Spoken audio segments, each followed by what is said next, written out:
యేసే పరిష్కారము అనుదిన Bible television కార్యక్రమం ప్రేక్షకులందరికీ యేసుక్రీస్తు వారి కృపగల నామమున వందనాలు. ప్రభువునందు ప్రియ దేవుని బిడ్డలారా, నేటి దినము బ్రదర్ కారుపాటి శ్యాన్సాగర్ గారి ద్వారా వచన ధ్యానములను రోమా పత్రికలో ధ్యానం చేసుకుందాము. మీరందరూ బైబుల్తోనూ నోట్బుక్తోనూ సిద్ధపడి ఉంటే బ్రదర్ కారుపాటి శ్యాన్సాగర్ గారు ప్రార్థన చేసి ఈ దినపు వాక్య పరిచర్య చేస్తారు. ప్రభువునందు ప్రియమైన దేవుని బిడ్డలారా, ఈ రాత్రి కాలపు వాక్య భాగం కొరకు సహకారాన్ని ఇస్తున్న కుటుంబం అమీనాపేట ఏఆర్ లైన్స్ వాస్తవ్యులు బిఎల్డి జాన్ రాజ్ గారు, రిటైర్డ్ ఆర్ఎస్ఐ గారు, శ్రీమతి హేమలత శాంతకుమారి గారు, కుమార్తె అల్లుడు సరిత రవికిషోర్, కుమారుడు విజయ్ కుమార్, చెల్లెలు బావుమర్తి గారులు నిర్మల కుమారి శ్రీనివాస్, మేనల్లుడు ఉదయ్ భాస్కర్ సహకారం ఇస్తున్నారు. బిఎల్డి జాన్ రాజ్ గారికి, హేమలత శాంతకుమారి గారికి ప్రత్యేక కృతజ్ఞతలు.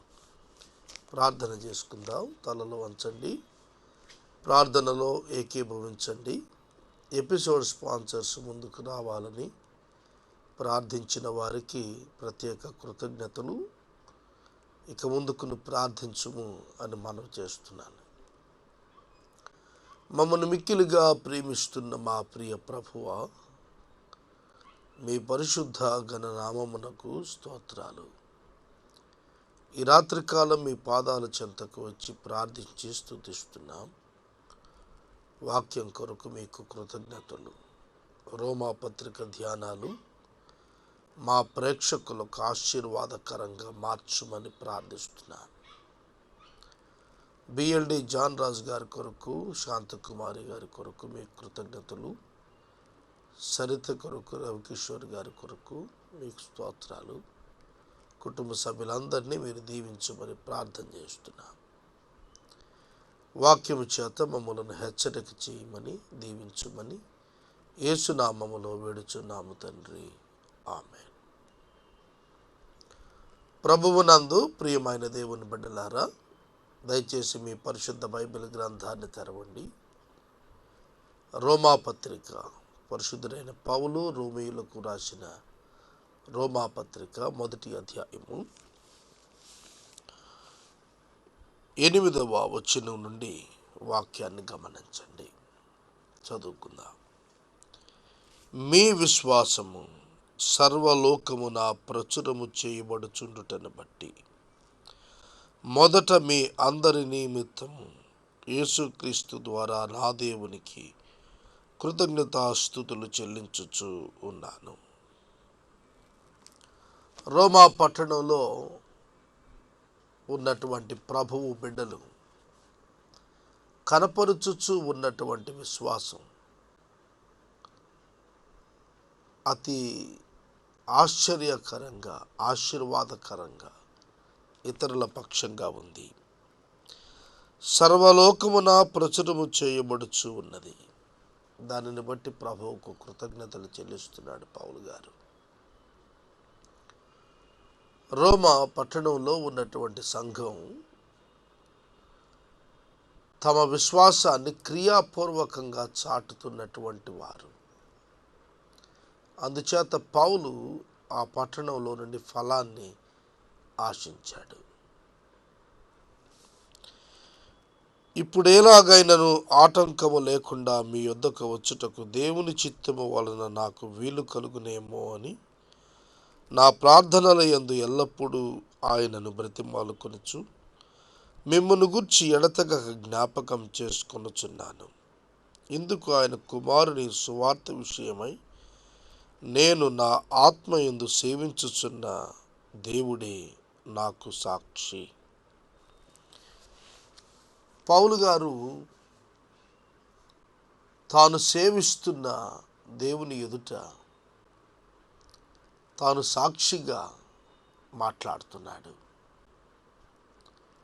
రోమా సంఘంలో ఉన్నవారు వారిని కలుసుకోవటానికి గాను ఏ విధమైన ఆటంకాలు లేకుండా వారిని కలుసుకోవటానికి దేవుని చిత్తం కొరకు వీలు కలుగుతుందేమో అని ప్రార్థనల్లో జ్ఞాపకం చేసుకుంటూ దేవుని బ్రతిమాలుకొనుచు వారిని గూర్చి ఎల్లవేళలా మనవి చేసుకుంటూ ఉన్నట్లు సాక్ష్యం చెబుతున్నాడు. సేవకుడు సంఘం యొక్క అనుబంధం, సేవకుడు సంఘం మధ్య ఉన్న ఆత్మీయత ఇక్కడ కనిపిస్తుంది. సంఘం పిల్లలు వంటి వారు, సేవకుడు తండ్రి వంటి వాడు. సంఘం యొక్క ప్రయోజకత్వాన్ని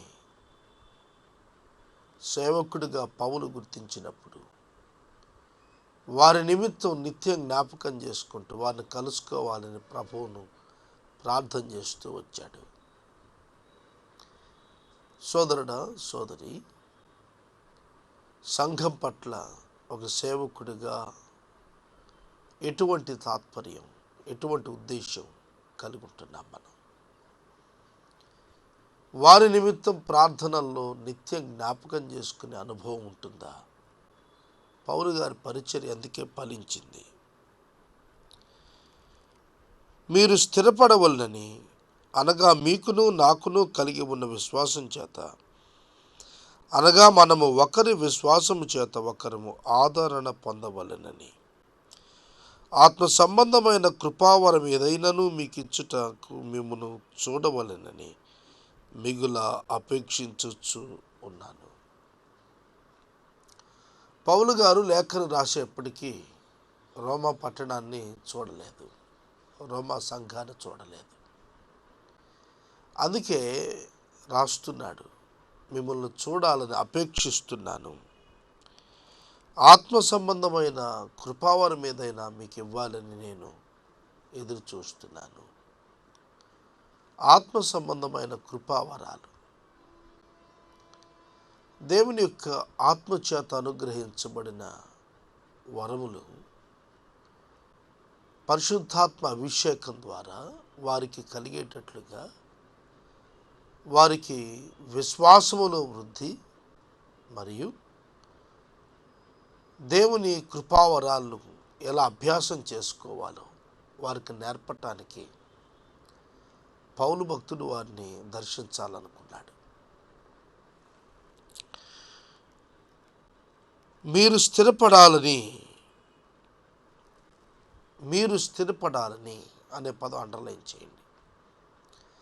విశ్వాసులు స్థిరపడాలి, విశ్వాసంలో స్థిరపడాలి, ఆత్మీయ జీవితాల్లో స్థిరపడాలి. మీరు స్థిరపడవలనని, అనగా మీకు నాకు కలిగి ఉన్న విశ్వాసం చేత మనం ఒకరినొకరు ఆదరించుకోవాలని, కృపావరాలు మీకు దొరకాలని, విశ్వాసములో స్థిరపడటంలో భాగంగా ఒకరినొకరు ఆదరించుకోవటం తెలియచేస్తున్నాడు. విశ్వాసములో స్థిరులైనటువంటి వారు ఇతరులను ఆదరిస్తారు, దేవుని కృపావరాలను అభ్యాసం చేసుకుంటారు.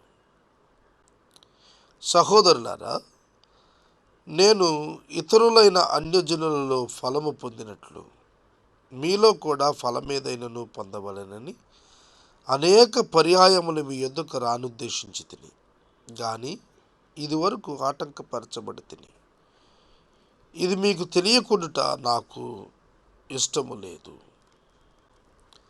పౌలు భక్తుడు అన్యజనులలో నుండి ఫలం పొందాడు. రోమా పట్టణంలో కూడా ఫలాన్ని పొందాలనుకుంటున్నాడు. పౌలు పొందినటువంటి ఫలం ఏమిటి? ఆర్థిక లబ్ధ, లేక ప్రభువు ఎదుట నూతన ఆత్మల సంపాదన? రోమా పట్టణంలో కూడా విశ్వాసుల సహకారంతో అనేక మందిని ప్రభు చెంతకు నడిపించాలనేటువంటి ఆశ అతను పొందాలనుకున్న ఫలం అని మనకు అర్థమవుతుంది. ఎందుకంటే గ్రీసు దేశస్థులు కాని వారికి, జ్ఞానులకును మూఢులకును నేను రుణస్థుడను కాగా, నా వలన అయినంత మట్టుకు రోమాలోని మీకును సువార్త ప్రకటించుటకు సిద్ధముగా ఉన్నాను. Responsibility and readiness. నేను సిద్ధముగా ఉన్నాను అంటున్నాడు. రెడీనెస్. నేను రుణస్థుడను, రెస్పాన్సిబిలిటీ. ప్రియమైన దేవుని బిడ్డలారా, గ్రీసు దేశస్థులకు, గ్రీసు దేశస్థులు కాని వారికి, జ్ఞానులకును మూఢులకును, మూఢులకును అంటే అన్ఇంటెలిజెన్స్, సరైనటువంటి జ్ఞానం లేని వారికి, సరైన విద్యాభ్యాసం లేని వారికి, జ్ఞానులకు జ్ఞానం లేని వారికి అని అర్థం అన్నమాట. వారికి సువార్త ప్రకటించడానికి పౌలు గారు సిద్ధంగా ఉన్నాడు. నా వలన అయినంత మట్టుకు.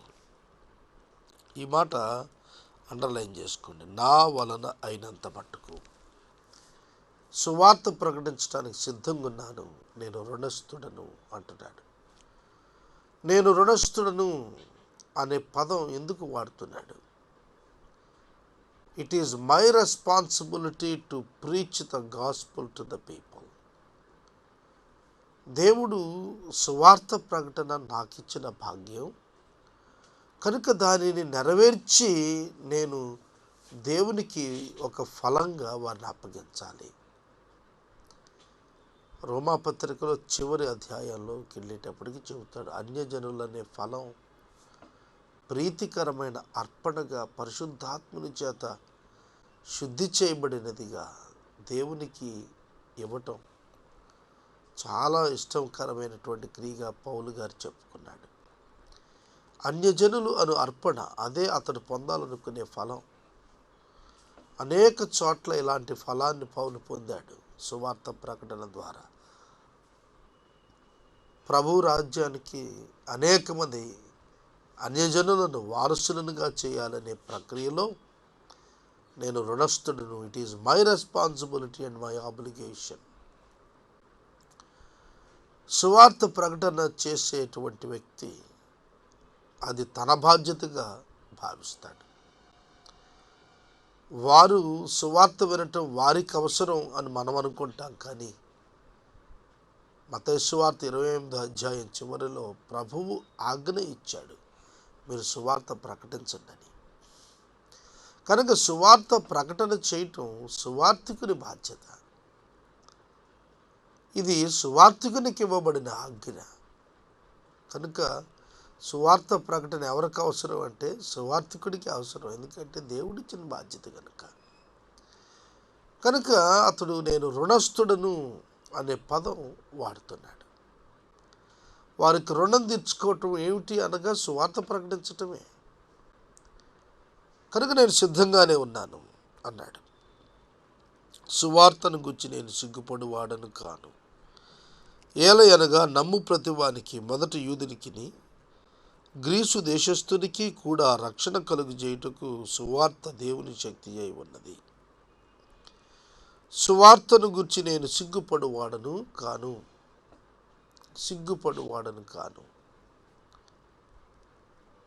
ఎందుకు ఈ మాటలు మాట్లాడుతున్నారు పౌలు గారు?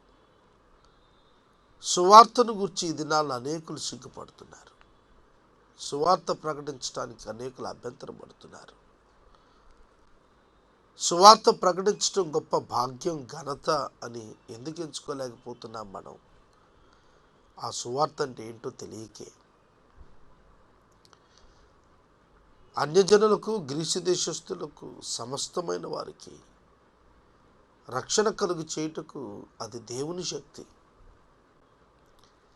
దేవుని శక్తి అనే పదం డునిమిస్ అనే గ్రీక్ పదం వాడాడు. దానిలో నుండి డైనమైట్ అనే పదం వచ్చింది. మండలను బ్రద్దలు కొట్టేటువంటి శక్తి కలిగినది డైనమైట్. కఠిన హృదయాలను బ్రద్దలు కొట్టి మెత్తని హృదయాలుగా చేయగలిగినది యేసు సువార్త. యేసయ్య యొక్క సువార్త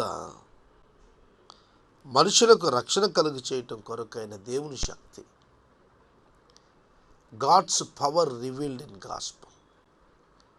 దేవుని శక్తి సువార్తలో బయటపడింది. ఈ రాత్రికాలం వాక్యం వింటున్న సహోదరుడా, సహోదరి, అట్టి శక్తివంతమైన సువార్తను ప్రకటిస్తున్న నీవు ఎంతో ధన్యుడవు.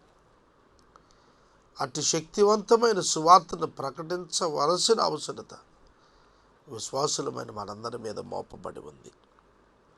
ఎందుకనగా నీతిమంతుడు విశ్వాసము మూలముగా జీవించును అని వ్రాయబడిన ప్రకారం విశ్వాస మూలముగా అంతకంతకు విశ్వాసం కలుగునట్లు దేవుని నీతి దాని యందు బయలుపడుచు ఉన్నది. దేవుని శక్తి మాత్రమే కాదు, దేవుని నీతి కూడా ఆ సువార్తలో బయలుపడింది. సువార్త యేసుక్రీస్తే. సువార్త దేవుని నీతిని బయలుపరిచింది. దేవుని గుణలక్షణాలు ఉన్నాయి చూచారు, అవి నెరవేర్చబడి ఆయన నీతి బయలుపడింది. ఆయన శరీరధారి అవటం వలన, ఆయన శిలువపై మరణించటం వలన,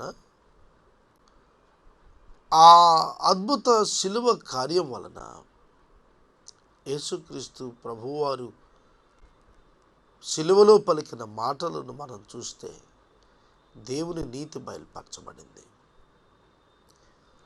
ఆదాము పాపము చేసి దేనినైతే పోగొట్టుకున్నాడు, ఒంటరి వాడయ్యాడు, అలాగుననే ప్రభువైన యేసుక్రీస్తు ప్రభువారు ఏ పాపము చేయకుండానే పరిశుద్ధుడిగా ఉండి ఒంటరిగా చేయబడిన వాడై, ఆదాము భరించాల్సిన పాపశిక్షను భరించిన వాడై, ఆదాము చేయలేకపోయిన దానిని యేసు చేసిన వాడై నిలిచి దేవుని యొక్క ప్రేమ, దేవుని యొక్క న్యాయం, దేవుని యొక్క నీతి, దేవుడు మార్పు లేనివాడు అనే సత్యాలు తెలియచేసింది ఈ సువార్త. ప్రభు అయిన యేసుక్రీస్తే సువార్త. కనుక యేసుక్రీస్తు దేవుని యొక్క నీతిని బయలుపరిచాడు. నీతిమంతుడైన దేవుని ఈ లోకానికి కనపరిచిన వాడు ప్రభు అయిన క్రీస్తు వారే. కనుక ఆ సువార్తను గురించి నేను సిగ్గుపడేవాడను కాను. ఆ సువార్త ప్రకటించడం నాకు ప్రియమైన కార్యం అని, ఆ సువార్త ద్వారా ఒక ఫలం అన్యజనులలో నుండి నేను పొంది దేవునికి ఇవ్వాలని ఆశపడుతున్నానని పౌలు గారు రోమీయులకు రాస్తున్నాడు. దుర్నీతి చేత సత్యమును అడ్డగించు మనుషుల యొక్క సమస్త భక్తిహీనత మీదను, దుర్నీతి మీదను దేవుని కోపము పరలోకము నుండి బయలుపరచబడుచు ఉన్నది. 18వ వచనంలో రాసిన మాటలు చూస్తే, దుర్నీతి చేత సత్యమును అడ్డగించు మనుషుల యొక్క సమస్త భక్తిహీనత మీదను. నీతికి వ్యతిరేక పదం దుర్నీతి.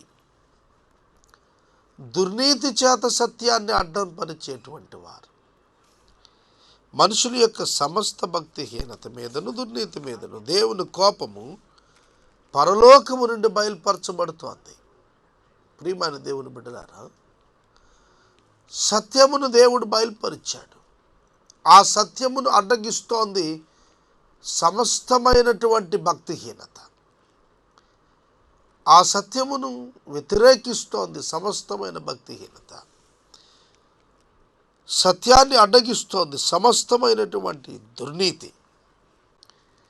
భక్తిహీనులుగా మనుషులు ఉంటున్నారు. ప్రభు అయిన యేసుక్రీస్తు వారిని విశ్వసించకపోవటానికి కారణం భక్తిహీనత, దుర్నీతి. యోహాను సువార్తలో 3వ అధ్యాయంలో చెప్పాడు ప్రభువు ముందే, వారి క్రియలు చెడ్డవి గనుక వారు వెలుగునొద్దకు రాలేరు అని. వాస్తవం అండి. వారి క్రియలు చెడ్డవి, వారు భక్తిహీనులు, వారు దుర్నీతి పరులు కనుక సత్యాన్ని వారు అంగీకరించరు. కనుక వారి దుర్నీతి మీద, వారి భక్తిహీనత మీద దేవుని ఉగ్రత పరలోకంలో నుండి కృమ్మరించబట్టం కొరకు సిద్ధంగా ఉంది. ఎందుకనగా దేవుని గురించి తెలియశక్యమైనది ఏదో అది వారి మధ్య విషదమై ఉంది. దేవుడు అది వారికి విషదపరిచెను. దేవుని గురించి తెలియపరచబడేది ఏదైతే ఉందో అది వారికి అనుగ్రహించబడింది. వారి కనుల ఎదుట ప్రత్యక్షమయ్యాడు.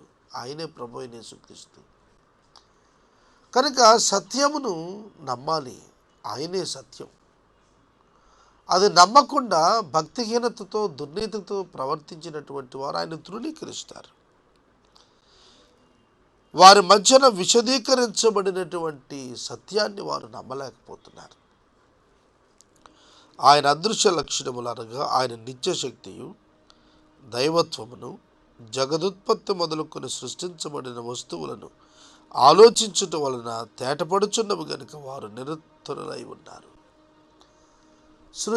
సృష్టికర్తను గురించి సాక్ష్యం ఇస్తుంది. 2 దినాల క్రితం టీవీలో స్టీవెన్ హాకిన్స్ అనేటువంటి శాస్త్రవేత్త, అతని శరీరం అంతా ప్యారలైజ్ అయిపోయింది. అతడు ప్రకటన చేస్తున్నాడు, సృష్టికి కర్త ఎవడు లేడు. సృష్టి ఒక గొప్ప శబ్దంలో నుంచి ఆవిర్భవించింది, బిగ్ బ్యాంగ్. ఆ బిగ్ బ్యాంగ్లో నుంచి సృష్టి క్రమం వచ్చేసింది దానంతటదే. దేవుడు అనే కర్త ఎవడు లేడు ఈ సృష్టికి అని ప్రకటన చేశాడు. ఇది అతడు ఎప్పటి నుంచో చెబుతున్న మాటే. దానికి ఇంకా కొన్ని ఆధారాలు నేను సేకరించానని ఇస్తూ వచ్చాడు. దేవుని యొక్క వాక్యము చేతనే సృష్టి నిర్మాణం చేయబడిందని చెబుతోంది. వాక్యమే శబ్దం. వాక్యము చేతనే నిర్మాణం చేయబడిందని దేవుని యొక్క వాక్యం సృష్టిని గురించి చెబుతుంటే, శబ్దం ద్వారా కలిగింది ఈ సృష్టి అని చెబుతూ ఆయన దేవుడు లేడనుకుంటున్నాడు. ఆ శబ్దం ఎవరు? ఆదియందు వాక్యం ఉండెను, వాక్యము దేవుని యొద్ద ఉండెను, దేవుని వాక్యము దేవుడై ఉండెను. దేవుని యొక్క వాక్యము శబ్దము. కలుగునుగాక అని పలుగగా, అది శబ్దమే. కలుగునుగాక అన్నప్పుడు కలిగింది. ఆ శబ్దము వెనక ఉన్నది దేవుడే. కనుక మనం చూస్తూ ఉన్నప్పుడు సృష్టి మీరు చూస్తే ఆ సృష్టికి కర్త ఉన్నాడు, దాన్ని సృజించిన వాడున్నాడు. మహాజ్ఞాని సొలొమోను గారు అన్నాడు, ప్రతిదీ దాని యొక్క పర్పస్ కొరకు, ఉద్దేశం కొరకు దేవుడు నియమించి ఉంచాడు. ఏది వ్యర్థమైన దాన్ని నియమించలేదన్నాడు. ఏది వ్యర్థమైన దానిగా నియమించబడలేదు. అన్నీ కూడా పనికొచ్చేటట్లుగా దేవుడు నియమం చేశాడన్నాడు. కనుక బైబిల్ గ్రంథం చెబుతోంది, సృష్టి వారి ఎదుట కనబడుతోంది, మానవుల ఎదుట సృష్టి కనబడుతోంది. దీనిని చూచినప్పుడు మానవులు నిరత్తరులైపోతారు. ఎందుకంటే వేరే మాట్లాడటానికి ఏమీ లేదు. కనుల ముందే సృష్టి సాక్ష్యం చెబుతోంది, నాకొక కర్త ఉన్నాడు అని. ఒక శాస్త్రవేత్త ఎథిస్ట్, నాస్తికుడు. మరొక శాస్త్రవేత్త థీయిస్ట్, ఆస్తికుడు, దేవుడున్నాడని చెప్పేవాడు. ఈ నాస్తిక శాస్త్రవేత్తను ఎలా ఒప్పించాలని ఆశపడి ఒక రోజున ఒక అందమైన గ్లోబ్ తీసుకుని వెళ్ళి ఆస్తికుడైన శాస్త్రవేత్త నాస్తిక శాస్త్రవేత్త గారి టేబుల్ మీద పెట్టాడు. ఈ లోపల ఆ నాస్తిక శాస్త్రవేత్త గారు వచ్చి, అరే ఈ గ్లోబ్ చాలా బాగుంది, ఇక్కడ ఎవరు పెట్టారు అని అడిగాడు.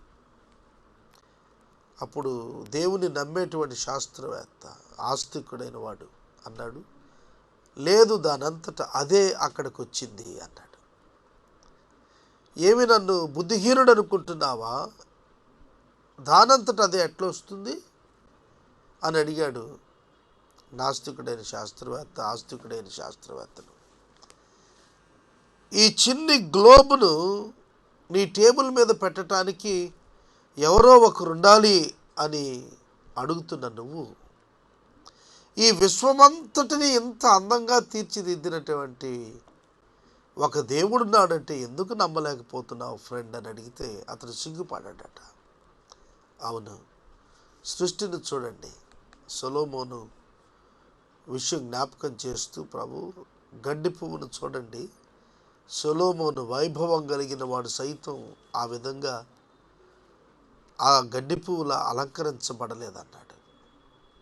ప్రియమైన దేవుని బిడ్డలారా, మీ తల వెంట్రుకలు లెక్కించబడ్డాయి అంటాడు ప్రభు. నీవు తల్లి గర్భంలో రూపొందించబడక మునిపే నా కన్నులు నిన్ను చూచాయి అన్నాడు. నేను అరచేతిలో చెక్కుకున్నాను అంటున్నాడు. దేవుడు ఎన్ని మాటలు బైబిల్ గ్రంథంలో తెలియచేస్తూ వచ్చారండి. ఆయన సృష్టికర్త అంటానికి, సమస్తమును నిర్మించిన వాడును, నిర్మాణకుడు, నిర్వాహకుడు ఆయన అన్నాడు పౌలు గారు హెబ్రీయులకు లేఖ రాస్తున్నప్పుడు.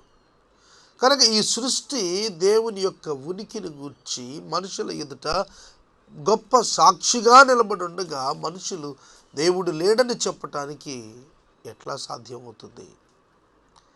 ఆ దేవుడు ఎవరు ఉన్నట్లయితే అనే దాని గురించే, ఆ సృష్టికర్త ఎవరు అనే దాని గురించే, ఆయన ఏ విధంగా మనుషులకు మేలు చేశాడనే దాని గురించి రోమాపత్రిక అంతా కూడా పౌలు గారు రాస్తున్నాడు. ఈ రాత్రికాలం వాక్య భాగాన్ని ఇక్కడ నేను నిలుపుదల చేస్తున్నాను. రేపటి వాక్య భాగంలో 21వ వచనం నుండి వాక్యాన్ని ధ్యానం చేసుకుందాం. ఈ రాత్రికాలపు వాక్య భాగమునకు సహకారం ఇచ్చిన వారు ఏఆర్ లైన్ సమీనాపేట వాస్తవ్యులు శ్రీ బిఎల్డి జాన్ రాజు రిటైర్డ్ ఆర్ఎస్ఐ గారు, శ్రీమతి హేమలత శాంతకుమారి గారు, కుమార్తె అల్లుడు సరిత రవికిషోర్, కుమారుడు విజయ్ కుమార్, చెల్లెలు బావమరిది నిర్మల కుమారి శ్రీనివాస్, మేనల్లుడు ఉదయ్ భాస్కర్ సమర్పిస్తున్నారు. ఈ కుటుంబాన్ని ప్రభువు దీవించినట్లు ప్రార్థించండి. ఎపిసోడ్ స్పాన్సర్స్ కావాలి, దయచేసి ముందుకు రండి. ఈ మాసం చాలా అవసరాలు ఉన్నాయి. ప్రభు వాటిని తీర్చినట్లు మీ ప్రార్థనలో జ్ఞాపకం చేసుకోండి. మనము ఇంతవరకు బ్రదర్ కారుపాటి శ్యాన్సాగర్ గారి ద్వారా వచన ధ్యానములను రోమా పత్రిక నుండి ధ్యానం చేసుకున్నాము. ఈ కార్యక్రమం ద్వారా మీరు పొందుకునుచున్న ఆత్మీయ మేలులు ఒక ఉత్తరం ద్వారా మాకు తెలియచేయండి. మీ ప్రార్థనా మనవులు మాకు తెలియజేస్తే ఏసే పరిష్కారం కార్యాలయంలో ఏర్పాటు చేసిన ప్రత్యేక ప్రార్థనా శిబిరంలో మీ కొరకు ప్రార్థిస్తాం.